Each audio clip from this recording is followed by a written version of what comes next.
மாவட்டம் முழுவதும் இந்த கட்டமைப்பை வலிமைப்படுத்த வேண்டும் என்ற நோக்கத்தில் இளைஞர்களை ஆளுமை மிக்க இளைஞர்களாகவும் அரசியலில் பங்கெடுப்பதற்கும் பொது விழிப்புணர்வை ஏற்படுத்துவதற்குமான ரைசிங் யூத் என்ற தலைப்பில் இந்திய தேசிய காங்கிரஸ் இந்த முன்னெடுப்பை எடுத்திருக்கிறது.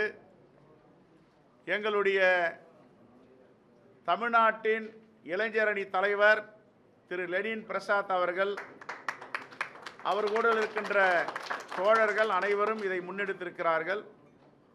பார்வையாளராக அகில இந்திய யூத் காங்கிரஸில் இருந்து ஃபைசாக் அண்ட் சாகரிகா வந்திருக்கிறார். அவர்கள் முன்னிலையில் இந்த நிகழ்ச்சி நடந்து கொண்டிருக்கிறது. எங்களுடைய நோக்கம் வலிமை மிக்க இளைஞர்களை உருவாக்க வேண்டும். இதுதான் ரைசிங் யூத். இந்த இயக்கத்தை இன்று நாங்கள் ஆரம்பித்திருக்கிறோம். ரைட்.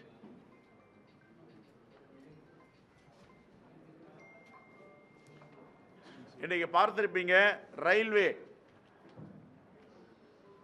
ரயில்வேக்கென்று காங்கிரஸ் பேரியக்கத்தில் தனியாக நிதிநிலை அறிக்கை தாக்கல் செய்து கொண்டிருந்தோம். ஆனால் இப்பொழுது மோடி ஆட்சிக்கு வந்தவுடன் பாஜக ஆட்சியில் ரயில்வே துறைக்கு என்று நிதிநிலையை எடுத்து விட்டார்கள். நான் ஏற்கனவே காலையில் அறிக்கை கொடுத்திருக்கிறேன். மாநில வாரியாக மக்கள் தொகை அடிப்படையில் நிதிநிலையில் ரயில்வே துறைக்கு ஒதுக்குவார்கள். ஆனால் ரயில்வே துறையிலும் தமிழ்நாடு புறக்கணிக்கப்பட்டு இருக்கிறது. அதற்கு பல முன்னுதாரணங்களை சொல்லலாம். குறிப்பாக நேற்று ரயில்வே துறை அமைச்சர் தமிழ்நாட்டிற்கு என்ன ஒதுக்குகிறோம் என்று அந்த ஒதுக்கீடை பற்றி விரிவாக சொல்லியிருக்கிறார். ரயில் விபத்துகள் தொடர்ந்து நடந்து கொண்டிருக்கின்றன. குறிப்பாக தமிழ்நாட்டுக்கு வருகின்ற கோரமண்டல் எக்ஸ்பிரஸ் 300க்கும் மேற்பட்டவர்கள் பலியானார்கள். தொடர்ந்து ரயில் விபத்து நடந்து கொண்டிருக்கின்றன. இதை ஏன் கட்டுப்படுத்த முடியவில்லை? அங்கொன்றும் இங்கொன்றுமாக இருந்த ரயில் விபத்து இப்போ தொடர் நிகழ்வாக நாடு முழுவதும் நடந்து கொண்டிருக்கிறது. மோடி அரசு ஏன் இதில் கவனம் செலுத்தவில்லை? இந்த கேள்வியை நாங்கள் மட்டும் இல்லை, எல்லா கட்சியும் கேட்குறாங்க.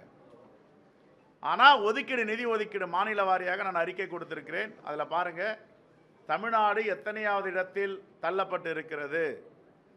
தமிழ்நாட்டு மக்கள் தொகைக்கு ஏற்ப நிதியை இவர்கள் ஒதுக்கி இருக்கிறார்களா?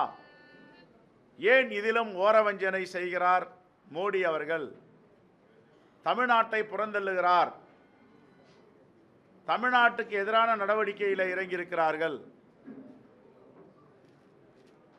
Controller of auditor general CAG உடைய அறிக்கை, ரயில்வே பாதுகாப்புக்கென்று ஒதுக்கப்பட்ட நிதியை பாதுகாப்பு பணிகளுக்கு செலவு செய்யவில்லை, பயன்படுத்தவில்லை. அதிகாரிகள் பங்களா கட்டிக் கொள்வதும் விலை உயர்ந்த சோஃபாக்கள், பர்னிச்சர் வாங்குவதற்கும் இந்த நிதியை பயன்படுத்தியிருக்கிறார்கள் என்று இந்த ஆண்டு CAG அறிக்கை கூறுகிறது. நாங்கள் சொன்னால் எதிர்க்கட்சிக்காரர்கள் குற்றம் சொல்லுகிறார்கள் என்று சொல்லுவார்கள். கண்ட்ரோலர் ஆஃப் ஆடிட்டர் ஜெனரல் இந்த ஆண்டு அறிக்கையில் அது வந்திருக்கிறது.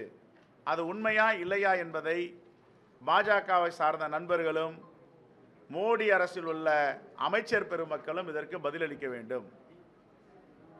ரைட்.